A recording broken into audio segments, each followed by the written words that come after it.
아멘. 하나님의 말씀 사도행전 9장 20절에서 31절까지 봉독해 드리겠습니다. 즉시로 각 회당에서 예수가 하나님의 아들이심을 전파하니 듣는 사람이 다 놀라 말하되 이 사람이 예루살렘에서 이 이름을 부르는 사람을 멸하려던 자가 아니냐? 여기 온 것도 그들을 결박하여 대제사장들에게 끌어가고자 함이 아니냐 하더라. 사울은 힘을 더어 예수를 그리스도라 증언하니 다메섹에 사는 유대인들을 당혹하게 하니라. 여러 날이 지나매 유대인들이 사울 죽이기를 공모하더니 그 계교가 사울에게 알려지니라. 그들이 그를 죽이려고 밤낮으로 성문을 지키거늘 그의 제자들이 밤에 사울을 광주리에 담아 성벽에서 달아 내리니라. 사울이 예루살렘에 가서 제자들을 사귀고자 하나 다 두려워하여 그가 죄자됨을 믿지 아니하니 바나바가 데리고 사도들에게 가서 그가 길에서 어떻게 주를 보았는지와 주께서 그에게 말씀하신 일과 다메섹에서 그가 어떻게 예수의 이름으로 담대히 말하였는지를 전하니라. 사울이 제자들과 함께 있어 예루살렘에 출입하며 또 주 예수의 이름으로 담대히 말하고 헬라파 유대인들과 함께 말하며 변론하니 그 사람들이 죽이려고 힘쓰거늘 형제들이 알고 가이사랴로 데리고 내려가서 다소로 보내니라. 아멘. 할렐루야. 우리가 설을 1년에 2번씩 세요. 신정도 세고 구정도 세고. 역대 정부가 이 설을 하나로 만들려고 여러 가지 시도를 해봤는데 신정은 또 신정대로 세고 또 이렇게 구정은 우리의 설날로 세게 되었습니다. 우리 성도님들이 평안하고 또 행복한 성명절이 되시길 바라겠습니다. 우리가 성경을 읽을 때는 조금 생각을 해야 돼요. 무조건 읽는 것도 좋지만 이 성경이 뭘 얘기하는 걸까? 이 내용이 뭘까? 잠깐 이렇게 조금씩이라도 생각을 하셔야 우리에게 말씀하시는 내용, 하나님의 뜻을 발견할 수가 있어요. 조금 생각을 좀 깊게 하면 성경같이 재밌는 책이 없어요. 그냥 읽어도 은혜가 되지만 그렇게 읽으시면 많은 도움이 됩니다. 또 성령의 감동으로 기록됐어요. 그렇기 때문에 성령님의 인도하심을 받아야 더 은혜를 받아요. 그래서 우리가 성경을 읽기 전에는 기도도 하고 성령님이 깨달아 주시고 오늘 내가 읽는 말씀 가운데 하나님의 음성을 듣게 해주세요. 하나님의 뜻을 발견하게 해주세요. 이렇게 기도하고 읽으시면 성경이 얼마나 은혜롭고 재미있고 신기한 일이 가득한지 몰라요. 오늘 본문도 그런 내용이에요. 사울이 다메섹으로 예수 믿는 사람을 잡으러 갔죠. 그러다가 다메섹 그 도상에서 한낮의 햇빛보다 더 강렬한 그런 강렬한 빛과 함께 꼬꾸라지고 말았어요. 음성이 들렸습니다. 사울아, 사울아, 내가 왜 나를 핍박하느냐? 주여 누구십니까? 난 네가 핍박하는 예수다. 시력을 잃었어요. 앞을 보지 못합니다. 그때 하나님께서 사울을 위해서 아나니아라는 한 사람을 미리 예비해 놓으셨어요. 그래서 하나님께서 아나니아에게 아나니아야 사울에게 가서 안수하고 사울이 눈을 떠서 볼 수 있도록 해라. 직접 그 주님의 말씀을 들었지만 아나니아가 실천을 하지 못하는 거예요. 왜 그런가 하면 사울의 악행, 사울의 그 명성이 벌써 다메섹 유대인들까지 다 전해졌던 거예요. 소문이 다 나 있어요. 그래서 아나니아가 주여, 지금 내가 이 사람에 대해서 여러 사람에게서 들었는데 유대인들을 체포할 권한을 가지고 여기 왔습니다. 못 가겠다는 거죠. 못 가겠다. 그때 주님이 아나니아에게 사울에 대한 이야기를 합니다. 사도행전 9장 15절과 16절을 한번 보겠습니다.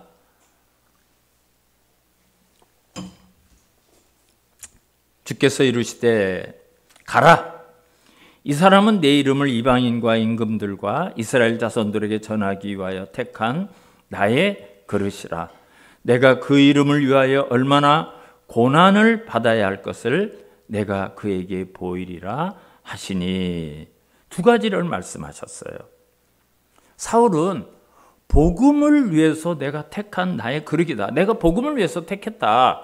그 얘기를 해주셨고요. 또 하나는 그가 사명을 감당하면서 많은 고난을 겪을 것을 예언하셨어요. 이상하죠?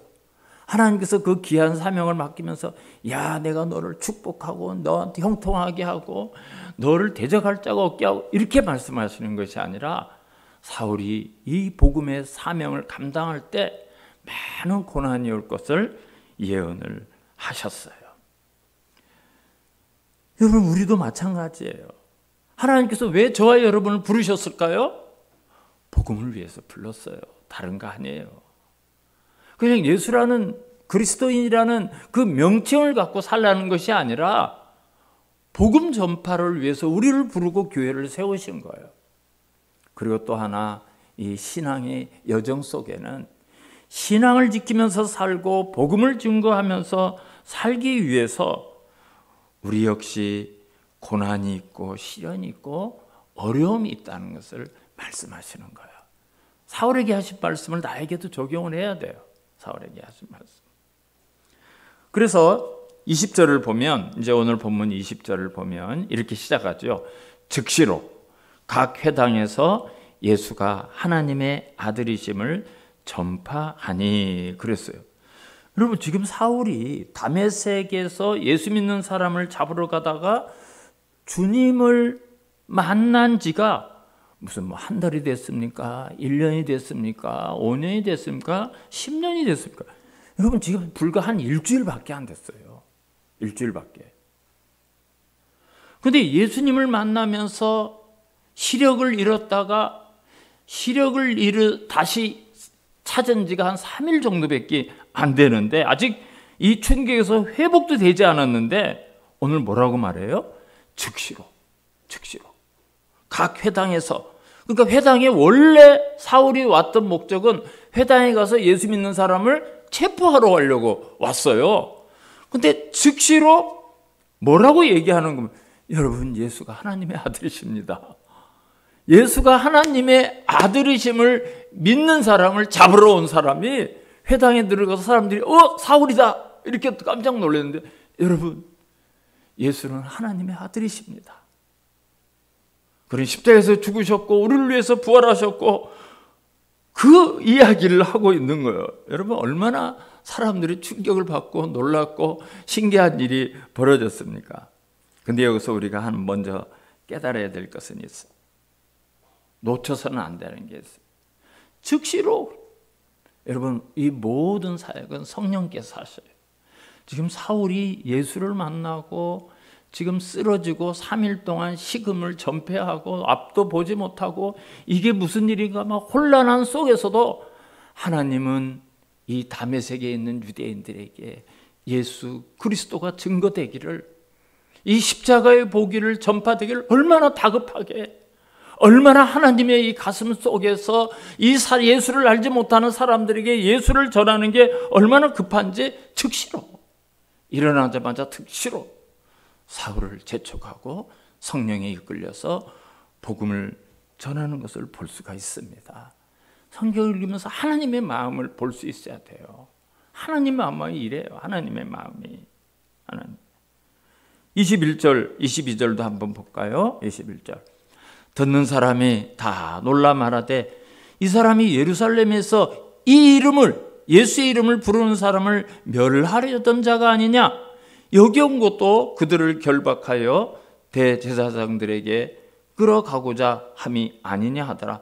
사울은 힘을 더 얻어 예수를 그리스도라 증언하여 다메섹에 사는 유대인들을 당혹하게 하니라. 그랬어요. 원래 온 목적은 이제 제사장으로부터 받은 공문을 가지고, 체포 공문을 가지고 회당에 딱 내놓고 그 중에서 예수를 믿는 사람들, 예수 이름을 부르는 사람을 잡으러 끌고 갈 사명을 가지고 왔는데, 그 체포 공문을 가져온 사람이 여러분, 예수는 하나님의 아들이십니다. 예수를 믿어야 구원을 받습니다. 그분은 십자가에 죽으셨지만 다시 살아나셨습니다. 이거는 뭐 정말 천지개벽할 일이에요. 거기다 얼마나 당혹했어요. 여기에 유대인들을 당혹하게 하니라 그랬는데 정말 그렇죠. 우리가 명절을 되어서 가족을 만납니다. 친척을 만납니다. 여러 가지 대화할 것이 있죠. 예수 전해야 돼요. 구원받지 못하면 가져갔던 거 다 소용없어요. 야, 명절에 무슨 예수 소리냐? 너 미쳤나? 여러분, 핍박도 있을 거예요. 시련도 있을 거예요.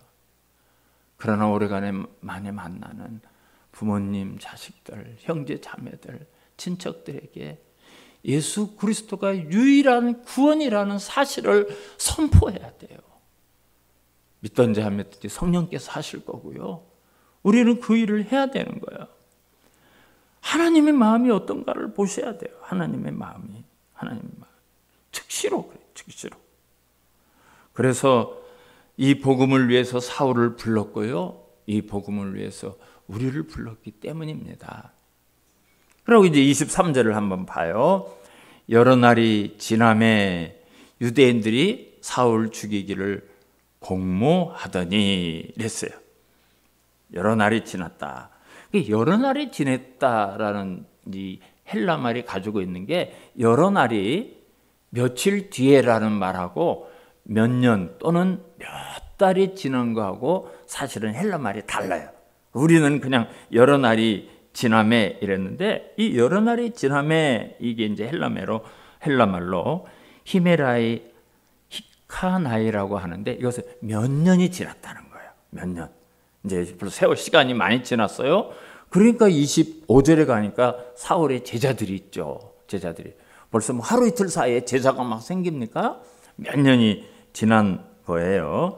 이제 이 몇 년이 지났다는 것을 사도행전은 안 나오지만 갈라디아서라든지 다른 서신서에는 이 내용이 자세하게 설명이 돼요. 제가 조금 이따 말씀을 드릴 거예요. 그래서 사울은 다메섹에서 예수님을 만나고 이제 예루살렘으로 돌아가가지고 사도들에게, 여러분 참 그동안 죄송했습니다. 나는 예수 믿는 사람을 핍박하고 잡아들이는 것이 하나님의 뜻인 줄 알았는데 그게 아니었으면 해명하지 않았어요. 자신이 예수를 만났고 복음을 위해서 살겠다고 사도들에게 얘기하지 않았어요. 그러면 여기에서 다메섹에서 이 사건이 있은 다음에 사울은 어디서 무엇을 했는가? 사도행전은 생략이 되어 있어요. 그런데 갈라디아서 1장을 보면 이렇게 말해요. 주님이 나를 불렀을 때 나는 혈육과 의논하지 않았다. 그러니까 아버지를 찾아가고 어머니를 찾아가고 형제들을 찾아가서 나는 바리새인으로서, 나는 베냐민 지파로서, 나는 유대교를 믿는 사람으로서 예수를 핍박하는 게 내 사명이고 내가 맡은 소명인 줄 알았는데 그게 아니더라. 나는 예수를 직접 만났다. 가족에게 설명하지 않았어요. 그렇게 이야기를 해요.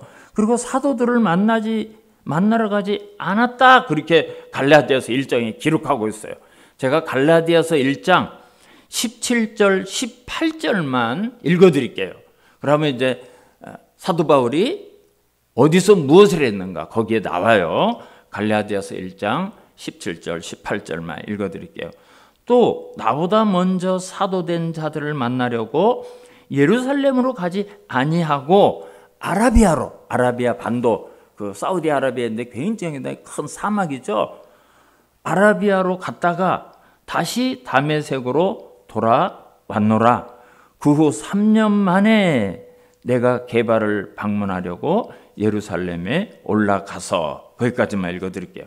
그러니까 아라비아 반도에서 3년을 있은 거예요. 3년.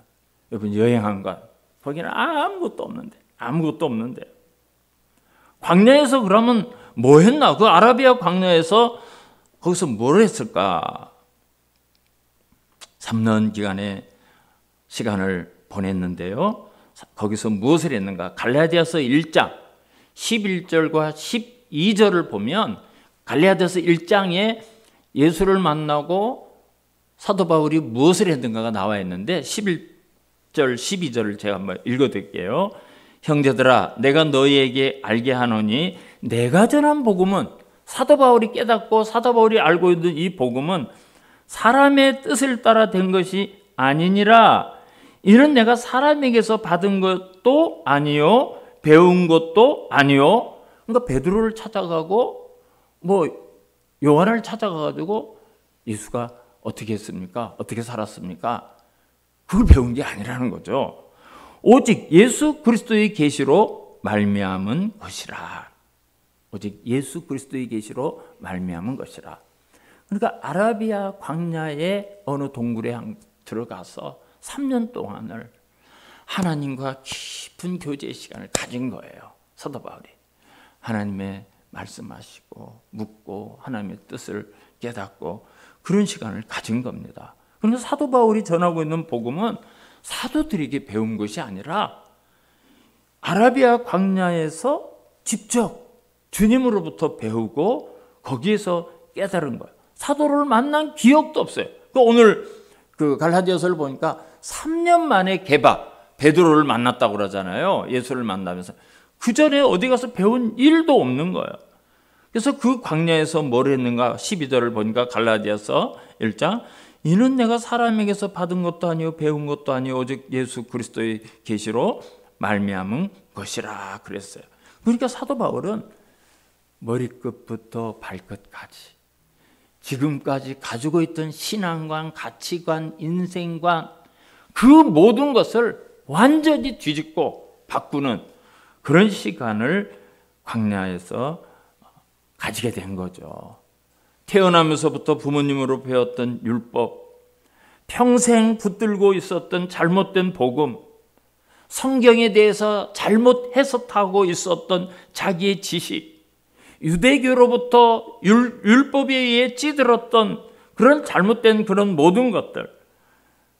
그러나 사울은 광야에서 그 고독하고 힘든 어려운 3년의 시간을 통해서 지난 날의 모든 찌꺼기를 다 빼버리고 털어내는 작업을 한 거예요.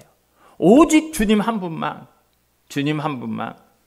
광야에서 붙들고 만나고 직접 주님이 주시는 계시를 통해서 전혀 다른 주님의 인격으로 거듭나는 현장이 아라비아에서 3년의 시간을 가진 겁니다. 이 광야의 시간은 사도 바울이 인간이 무엇인가를 배워요. 인간이 무엇인가. 여러분 바울 서신을 보면 인간에 대한 인간론을 참 많이 이야기해요. 인간이 도대체 뭔가? 인간이. 그리고 죄가 뭔가? 죄에 대한 이야기도 사도 바울이 얼마나 자세하게 이야기합니까? 죄가 뭔가? 우리 인간의 의지와 인간의 가치관이 얼마나 유한한 것이며 얼마나 허무한 것인가? 인간 존재에 대해서 완전히 탈바꿈하고 새로워지는 그런 시간을 가진 거예요. 여러분 인간적으로 말하면 이 사도 바울은 출세가 보장된 사람입니다. 그 당시에 가말리아 문화생으로 들어가면 4년간 공부를 하는데요. 지금으로 말하면 판검사가 되는 것처럼 무슨 서기관이나 사무관급의 그런 고시를 합격한 사람처럼 정부 각 부처에 들어가서 일을 하는 거예요. 가말리아 문화생 4년 교육을 받으면 그 나라 최고의 수재들을 뽑아가지고 종교적으로, 인격적으로, 가문적으로 부족함이 없는 사람을 4년 동안 훈련을 시켜서 정부 요지에 다 배치를 하는 거예요. 그러니까 미래가 보장된 사람이었어요. 미래가. 정치적이나 종교적으로 그런 대제사장의 명령을 받아서 체포하러 다닐 수 있는 권한을 떠오르는 정말 서광이 비치는 그런 인생을 걷고 있던 바울이었습니다. 그런데 어느 날 복음의 포로가 되어서 아라비아 광야로 내몰려요. 그 메마른 땅, 풀 한 폭이 없고 물 한 모금 구할 데 없는 그 무섭고 목마른 광야의 생활을 3년을 겪게 하셨습니다. 사랑하는 성도 여러분, 오늘 이 예배의 자리도 그런 광야에 있는 심령으로 오신 성도님이 계실 수 있어요. 그런 메마른 심령, 고독하고 정말 과연 내가 살아가는 게 뭔가 이런 갈등을 가지고 예배의 자리로 앉아오실 수가 있어요. 누구도 장담하지 못합니다. 인생은 누구나 어느 순간인가 반드시 이런 광야 같고 폭풍 치는 바다 같고 절망스러운 어두운 밤 같은 시간들이 반드시 와요. 여러분, 그런 거 없는 사람 아무도 없습니다. 마치 사울에게 찾아왔던 이 아라비아 3년의 시간처럼 나는 경험하고 싶지 않고 그걸 떨쳐버리고 싶은 시간들, 고독한 시간들, 힘든 시간들, 외로운 시간들, 무섭고 두려운 시간들, 여러분, 그런 시간들이 우리에게도 와요. 우리에게도 와요. 그런데 그런 시간이 나에게 어떤 의미가 있을까? 내가 그거를 겪으면서 나는 뭔가, 왜 하나님이 그런 시간을 나에게 겪게 하는가? 매우 중요해요. 이유를 알고 결과를 알게 되면 여러분 수월해요. 수월해요. 힘들지 않는 거예요. 우리가 그런 시간을 통해서 그런 고독과 고난 겪어야, 그런 시간을 맞닥뜨려야 우리가 하나님을 제대로 봐요. 사실은 하나님을 제대로 봅니다. 인간의 가장 본연의 모습으로 돌아가는 시간이 되는 거예요.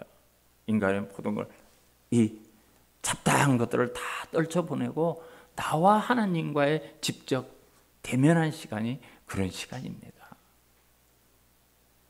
하나님 앞에 귀하게 쓰임받던 인생들이 성경에 많이 있죠. 여러분, 그 사람들의 그 인생역을 한번 살펴보십시오. 혹독한 절망의 밤을 지나고 광야 같은 시간을 지나고 외롭고 고독하고 아무도 없는 절체절명의 위기의 순간을 겪지 않은 사람이 아무도 없습니다. 그런 사람 누가 있어요? 아무도 없어요. 아무도 없어요. 다 그 밤을 지나고 그 광야를 지나서 그 자리까지 간 거예요. 인간에게는 그런 외롭고 고독한 밤이 주어지지 않고는 인간은 본질상 하나님 앞에 바로 설 수 있는 사람이 단 한 명도 없기 때문이에요. 하나님이 우리에게 사랑하시는 방법이 어떻게 보면 유치해요. 어떻게 보면 좀 치사하신 것 같아. 안 그러셔도 될 것 같은데. 근데 우리 수준에 맞추시는 거예요. 하나님이 우리 수준에 맞추시는 거예요. 여러분, 우리가 하나님 앞에 돌아갈 때가 언제죠? 우리가 하나님 앞에 돌아갈 때가 언젠가 한번 생각을 해보세요. 하나님이 막 물질의 축복을 주고 형통하고 신나고, 하나님, 제가 지금 요새 좀 바쁘거든요. 죄송합니다. 나중에 예배? 그게 뭐 얼마나 많이 드렸습니까? 나중에 드릴 시간 많으니까 우선 좀 뺍시다. 그러죠? 안 그럴 것 같아도 그래요. 하나님한테 탁 맞아가지고 얻어 터지고 멍이 들고 코피가 나고 눈물 흘리고 내가 믿고 의지하던 거 다 떨어지고, 그래야 천부의 의지 없어 손 들고 옵니다 하고 나가요. 솔직히 뭐 안 그러신 분이 누가 있어요? 그게 우리 인생이에요. 그게 우리 인생이에요. 하나님은 그렇게 돌아오는 인생을 단 한 번도 책망하지 않습니다. 언제나 두 팔을 벌리고 계셔요. 언제나 두 팔을 벌리고. 그리고 돌아오는 그 아들을 안고 춤을 추시는 거예요. 헨리 나우엔이 쓰는 춤추시는 하나님이라는 책을 보면 하나님은 혼자 춤을 추는 게 아니라 언제나 우리를 부둥켜 안고 춤을 춘다, 그렇게 말해요. 하나님의 마음을 가장 잘 아는 거, 너무나 쉽게 우리에게 설명하기, 누가복음 15장 탕자의 아버지 이야기잖아요. 아들이 나갈 때부터 아버지는 아들을 기다려요. 매일 일과가 동구 밖을 쳐다봐요. 이 녀석이 언제나 돌아올까? 돌아올 거를 알거든요. 언제나 돌아올까? 어느 날 거짓골을 하고 돌아오는 저 아들, 아직도 거리가 먼데 아버지는 그 아들을 알아봐요. 맨발로 달려가서 목을 끌어안고 입을 맞추고 그 아들을 부둥켜 안고 단 한마디의 책망도 하지 아니하시고 살찐 송아지를 잡아라, 새 옷을 가져와라, 모욕물을 태워라. 아버지의 반지를 빼서 아들의 손에 끼워주죠. 풍악을 울려라. 모든 것을 회복시켜주고 기뻐하시는 아버지. 그게 우리 하나님이에요. 그게 우리 하나님이라고. 이 아들이 잘 나가고 친구들 많고 주머니에 돈 있을 땐 아버지 생각 한 번도 안 했어요. 그게 우리들이거든요. 다 떨어지고 모든 친구들 다 떨어지고 돼지가 먹는 쥐엄 열매도 먹을 수가 없을 정도가 되니까 아버지 집이 생각이 나고 아버지한테 돌아왔는데 아버지는 춤을 추며 잔치를 베풀어 주시죠. 하나님의 마음. 언제나 우리를 향한 하나님의 마음. 이 하나님은 하나님의 마음을 우리에게 어떻게 친근하게 보여주셨는가? 예수 그리스도를 통해서 보여주신 거예요. 예수를 통해서. 그 예수 그리스도께서 하늘의 영광의 보좌를 버려두시고 이 땅에 내려오시되 육체된 죄인의 몸으로 이 땅에 오셨어요. 내가 무엇이라고? 나를 구원하기 위해서 주님이 그 하늘을, 그 영광의 보좌를 버리고 이 땅에 오셨어요. 여러분, 이것이 하나님이 우리를 사랑하시는 사랑이에요. 사랑. 하나님이 우리를 이렇게 사랑하시는 거예요. 이런 사랑을 어디서 들어보셨습니까? 어디서 이런 사랑을 경험해 보셨습니까? 그런 하나님이 왜 우리에게 고통을 주실까요? 왜 우리에게 시련을 주실까요? 그 하나님이, 그런 하나님이 왜 우리에게 고통을 주고 어려움을 주고 광야길을 걷게 하시는 걸 생각해 보셔야 돼요. 하나님이 못돼서 그렇습니까? 하나님 성질이 못돼서 우리를 괴롭히십니까? 나 때문에요. 우리 인생의 본질 때문이에요. 우리 인생의 본질. 인간은 얼마나 마음이 강팍한지 좋은 말로 말을 하면 안 듣거든요. 안 들어요. 좋은 말로 해서. 이스라엘 백성을 향해서 선지자를 보내고 또 보내고 또 보내니까 나중에 뭐라고 말해요? 하나님이 바쁘신데 뭐 이런 데까지 신경을 쓰십니까? 이거 신경 쓰지 말고 우리가 알아서 할게요. 그러다가 나라가 망하니까 어떻게 해요? 눈물 콧물 다 흘리면서 돌아오잖아요. 똑같은 거예요. 우리들하고 똑같은 거예요. 똑같은 거예요. 우리는 아무리 가르쳐줘도 고집을 안 꺾어요. 항상 내 생각이 옳아요. 내 생각이, 내 판단이 옳아요. 그러니까 하나님이 할 수 없어서 하나님 수준에 맞지 않는 일을 우리를 위해서 하시는 거죠. 우리를 위해서. 그래서 우리를 어떤 때는 고난 속에 몰아넣고 고통을 겪게 하시고 슬픔을 경험하게 하시는 거예요. 그래서 우리는 그 고난을 통해서 내가 붙들고 있던 인생의 가치가 뭔가, 인생이 정말 추구해야 될 목적이 뭔가, 하나님 앞에 나는 어떤 존재인가, 그런 근본적인 것부터 다시 생각할 수 있는 기회를 우리에게 주시는 거죠. 근데 그렇게 하기만 하면 하나님은 또 감격하셔가지고 우리를 안아주시고 우리에게 막 은혜를 주시고 기뻐하시면 조금 살만하면 잠깐만요. 또 이렇게 하고 이게 반복되죠. 반복돼. 그래서 여러분 결론이 뭔지 아십니까? 내가 만들어가고 내가 이루어가는 것이 진짜 복이 아닙니다. 인간은 에덴 동산에서부터 계속해서 하나님의 자리를 탐내요. 내가 하나님처럼 살려고 그래요. 내 마음대로 하고 싶어요. 그 아담이 바로 나예요. 여러분이에요. 우리예요. 하나님처럼 되고 내 마음대로 살고 싶다.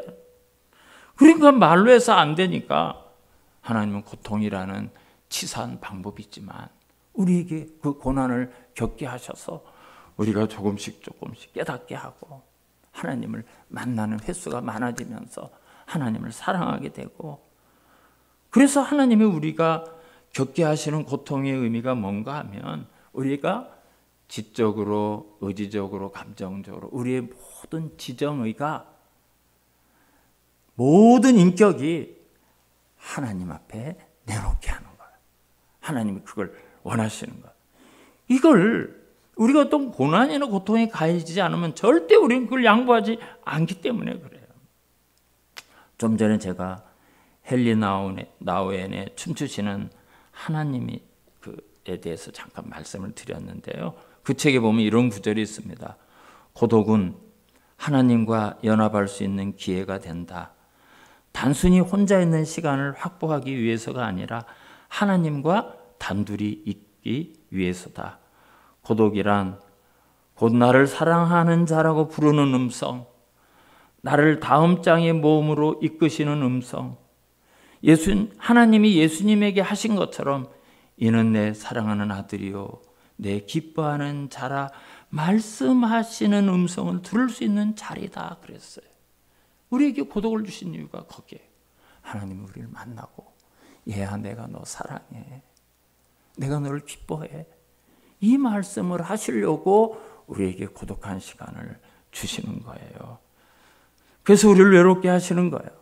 그래서 여러분, 그런 고난과 좌절과 난관과 시련을 만날 때 하나님이 그 하나님의 전지전능 속에서 나에게 더 좋은 것을 주시기 위해서 나를 사랑해서 잠시 이 길을 겪게 하시는구나. 그걸 깨달으셔야 돼요. 그게 지혜예요. 우리가 성경을 읽고 말씀을 들으면서 그런 지식을 가져야 돼요. 마지막으로 31절을 보겠습니다. 우리 31절 같이 한번 읽겠습니다.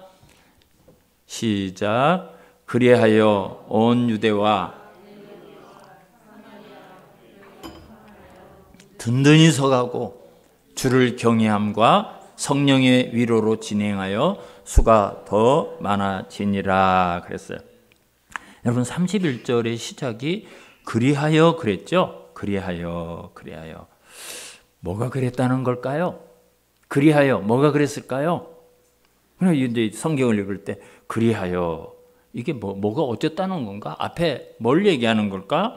이렇게 이제 생각을 하셔야 돼요. 그건 뭔가 하면 1장부터 9장까지 우리가 계속해서 사도행전을 봤는데 어떤 내용이 주를 이뤘는가 하면 예루살렘 교회와 성도들의 핍박, 고난, 그죠? 막 감옥에 가두고 매를 맞고 순교를 당하고 다 쫓겨나서 사방으로 다 흩어지고 그걸 얘기하는 거예요.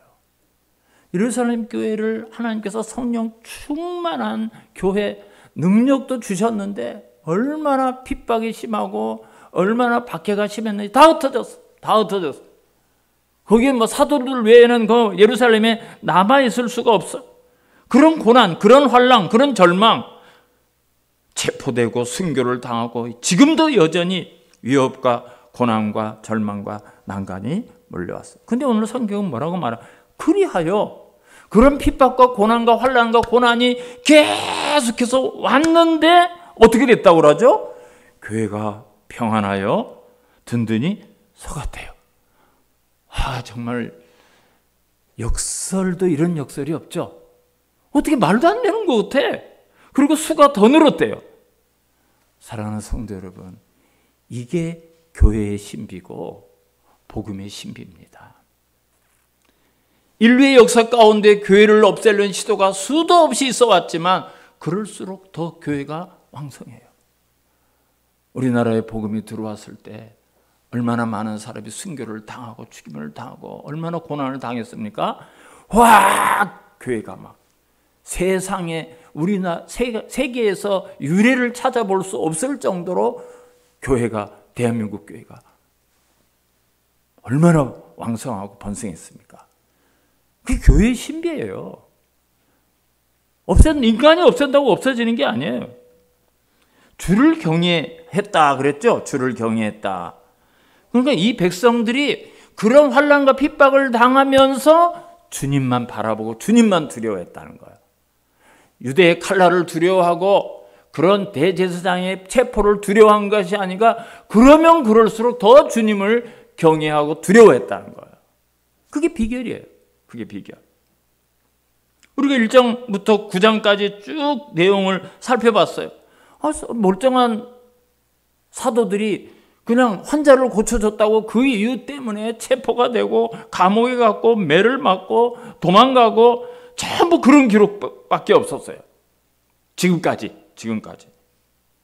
그런데 그리하여 평안하여 든든히 서가고, 도대체 이 열쇠가 어디에 있을까?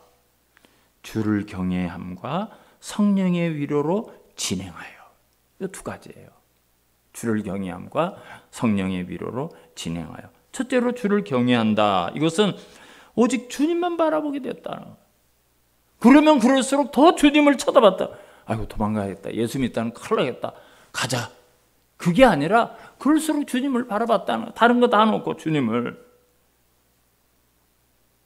앞에도 말씀드렸지만 우리가 모든 게 형통하고 신나고 막 물질의 축복이 넘쳐나고 그러면 주님만 바라봐요. 죄송한 말씀이지만 바빠서 못 바라봐요. 난간이 오고 절망이, 혼란이, 공고함이 올 때, 이 세상에 의지했던 것이 막 줄줄이 끊어질 때 주님밖에 없군요. 이렇게 되는 거죠. 그렇게 되잖아요. 그게 우리 그리스도인의 사는 힘이에요. 예루살렘이 그 힘으로 이런 놀라운 기록을 남기는 거예요.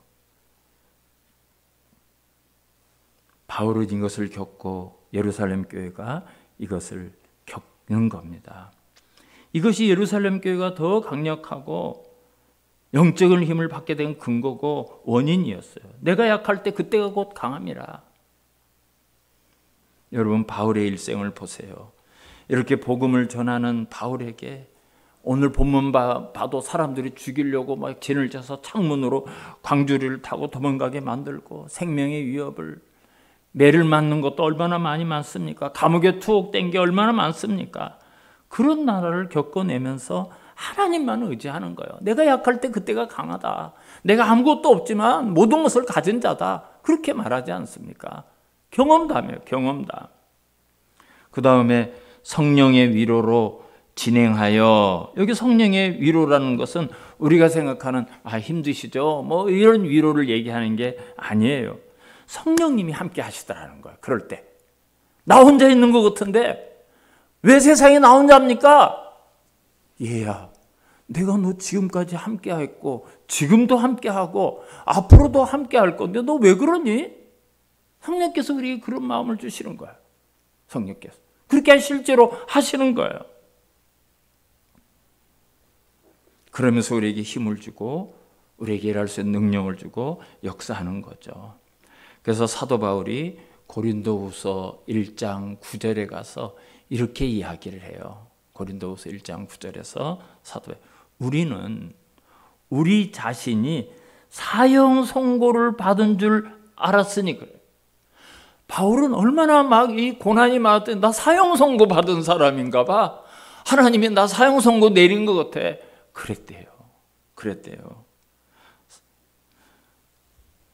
이는, 그러나 바울은 그걸 깨달아요. 이는 우리로 자기를 의지하지 말고 오직 죽은 자를 다시 살리시는 하나님만 의지하게 하심이라. 왜 하나님이 사형 선고를 받은 것처럼 그런 고난을 겪게 하는가? 네 능력, 네 지혜, 네 실력, 네 가진 거 의지하지 말고 나 바라봐, 나 의지해, 내가 할게. 그걸 깨달은 거예요. 왜 이런 복음을 전하는 자의 고난이 끊어지지 않는가? 오직 죽은 자를 다시 살리신 하나님. 그 하나님 우리 하나님이잖아요. 우리가 죽을 상황에 가도 얼마든지 다시 살릴 수 있는 분이 우리 아버지셔요. 여러분들이 아버지셔요. 그것이 하나님이 복을 주시려고, 우리에게 은혜를 주시려고 그 통로를 걷게 하시는 겁니다. 사랑하는 성도 여러분, 지금 어떤 고난 가운데 있습니까? 시련 가운데 있습니까? 광야 같은 그런 고독한 상황에 계십니까? 하나님이 사랑하셔서 더 큰 은혜를 주시고 하나님께서 아름답게 쓰게 하시려고 이끌어 가시는 줄 믿으시기 바랍니다. 다 일어나셔서 우리 마지막 찬송 487장.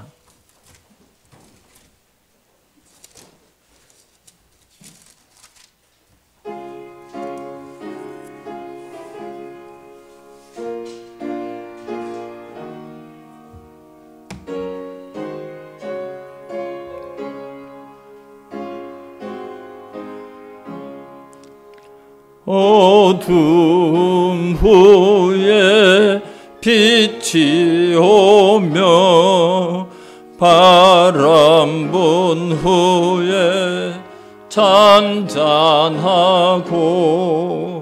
소나기 후에 햇빛 나며 수고한 후에 쉼이 있네.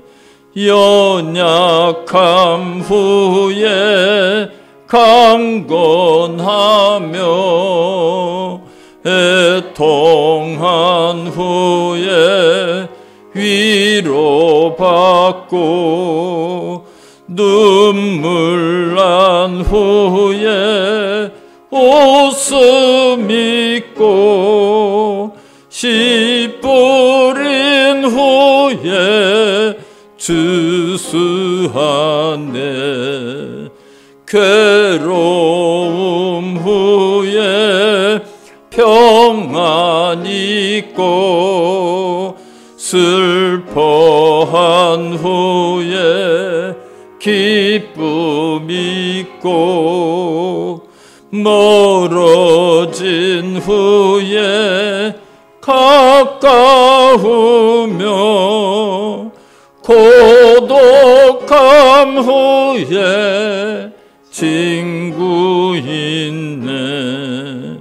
고생한 후에 기쁨 있고 십자가 후에 영광 있고 죽음 온 후에 영생하니 이러한 도가 진리. 4절 한 번 더 합니다. 고생한 후에 기쁨 있고 십자가 후에 영광 있고 죽음 온 후에 영생하니 이러한 도가 진리로다. 이제는 우리 주 예수 그리스도의 은혜와 하나님 아버지 극진하신 사랑과 성령님의 교통감화 위로 인도하심이 모든 상황 속에서 오직 주님만 의지하고 주님 바라보며 살기를 소원하는 사랑하는 성도들 머리 위에 가정과 직장과 모든 삶의 터전 위에 이제로부터 영원토록 함께 있을지어다. 아멘.